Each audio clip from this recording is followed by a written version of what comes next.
Hey, look who's here today. It's Inspirations with Rashonda. My name is Rashonda, okay? Thank you so much for tuning in today. I really appreciate it. So good that to see you on this Sunday, even though I don't actually see you. But I thank you for being here, okay? Thank you for your presence.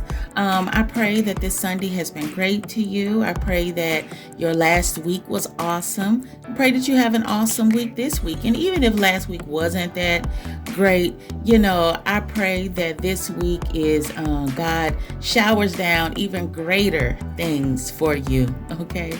So, and if you had a great week, I pray you have an even greater week this week. So, welcome. I don't know why I feel like I missed a Sunday. And I did post last Sunday, but I don't know why I'm feeling like that. I'm feeling like it's been a while since I did a post, but anyway, it could just be me, okay? But let's get into this. So if you read the topic, it says trials and hope, finding hope in trials. This month makes a year, and it's probably been over a year for some people, that we have been in a pandemic. And I know this is a trying time for a lot of people, but a lot of people have did well during this pandemic, but we still have people that are struggling during this pandemic. And I know we have a lot of stimulus checks that has gone out and that's still going out, but people have lost so much until the stimulus check is really not helping it's not really helping their situation. So I wanted to spread a little hope, of course, and a little positivity today I wanted to share a story of something that I went through some years ago, about 5 years ago, that I thought that life was just said, you know what, picked me out of a lineup and said, okay, we're going to throw everything at you this year. It felt like that. And so I had to really, in all that darkness and smoke, it was hard to find hope in it, because I was like, it's so many bad things going on. Where is the light at the end of the tunnel? Where is the hope? So I wanted to share my story today, and I prayed about this, and I felt like God was leading me in my heart to share this. So whether you are you listen to this every Sunday, or maybe it's a year from now and you're listening to this, or it could be 6 months from now and you're listening to this. Who knows? It could be 2 years from now and you're listening to this. I pray that this message brings you hope and allows you to see the hope in your situation. So the dictionary says that hope is the feeling that what is wanted can be had, or that events will turn out for the best. It's the expectation of something good.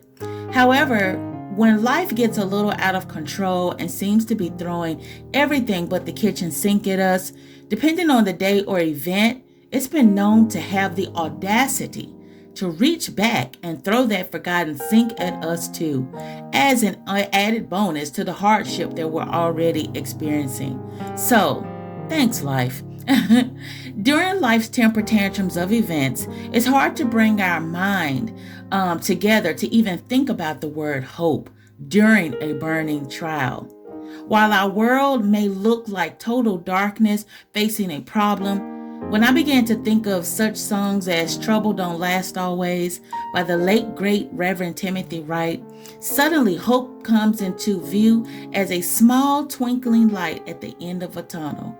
A light that reminds us that no matter how bad or crazy or outlandish things become, you know that everything will be all right despite the current circumstance. About 5 years ago, I found myself in one of the most horrendous fiery trials I had ever experienced. It's not that I don't have or haven't had my share of difficulties, tribulations, or, a couple of trips and falls since, because trust me, I have. It's just, honestly, it just seemed like 2016 was out to get me, literally. I found myself in a relationship that wasn't going anywhere. And I didn't know how to communicate that to the individual. And this is just a shameless plug. I did write about that. You can catch that on the blog, justsomeinspiration.com. It's called Why Does the Right Thing Feel Like the Wrong Thing? And I also may have it in the description box. That year, I lost a friendship unexpectedly. The dream house that I thought I would live in for quite some time ended up going into foreclosure. My mom fell extremely ill. My car got repossessed. And a job that I was so excited to take and make a difference on ended up feeling like a job assignment straight from the pits of hell itself. And on top of that, I became so stressed out about it that by Christmas that year, all my hair fell out. I mean, every strand, which led me to wearing wigs for a whole year. As I wrote those things out, it amazes me that I had the strength to go through it all. But God, that was a very tough time for me. I remember crying on my way to work, crying at work, crying leaving my job. I talked to God constantly, and to be honest, it wasn't to ask him why me, but I knew that through all that pain and heartache, that something extraordinary was about to happen. Because as the cliche says, there's no rainbow without a storm. I didn't see it. I didn't know how it would come about, but I knew that God was working on my rainbow and perfecting it, those colors. I knew he was working on my rainbow and perfecting those colors for me. So you see, I had hope. And I knew within my heart of hearts that God was cooking up something good. But there were times my patience got the best of me. And I wondered if God had forgotten about me. I know the Bible says that God won't put no more on us than we can bear. So I knew that everything I was going through was God letting me know that I could handle the burden and that he wouldn't add any more to my already full plate. Especially if he knew that it will cause me to fail, because God doesn't put us through trials for us to fail. He puts us through them to build our faith and our testimony, because he knows that we have what it takes on the inside of us to succeed. And with that success, we'll be able to reach back and help someone else. He already knew that I would come out smelling like a rose. He knew that I wouldn't fail, but that I would pass the test.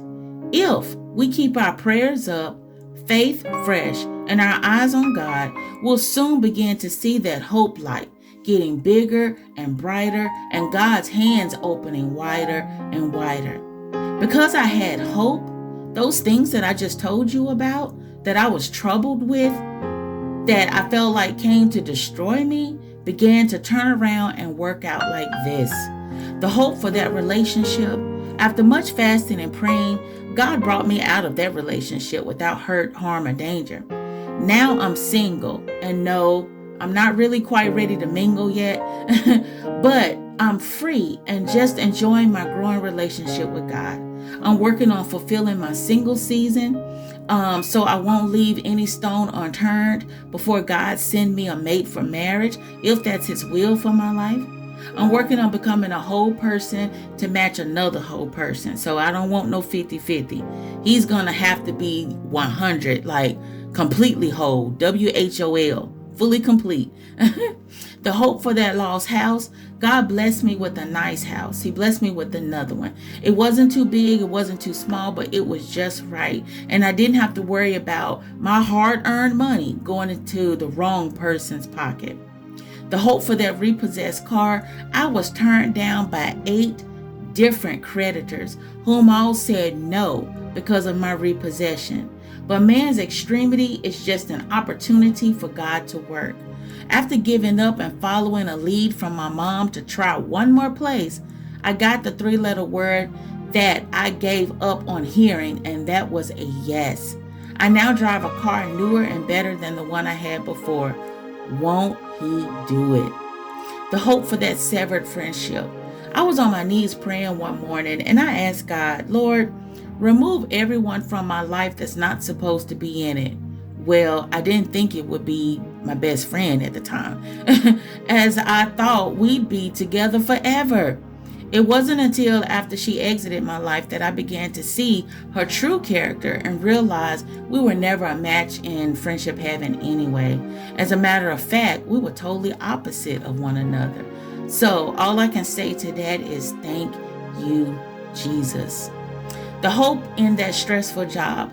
It's incredible how you can work somewhere, people treat you bad or say all types of negative things behind your back when you're going out of your way to be friendly and spread positivity, which isn't received by everyone. I get it, and I'm not naive to it.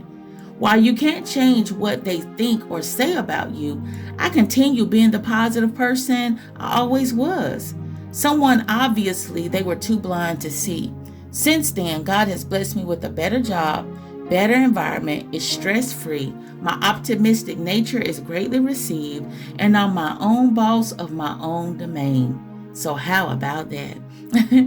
The hope for my beloved mother. Well, that story doesn't end on a positive note. While her health was up and down and unpredictable, God decided that she had suffered enough and took her peacefully from us.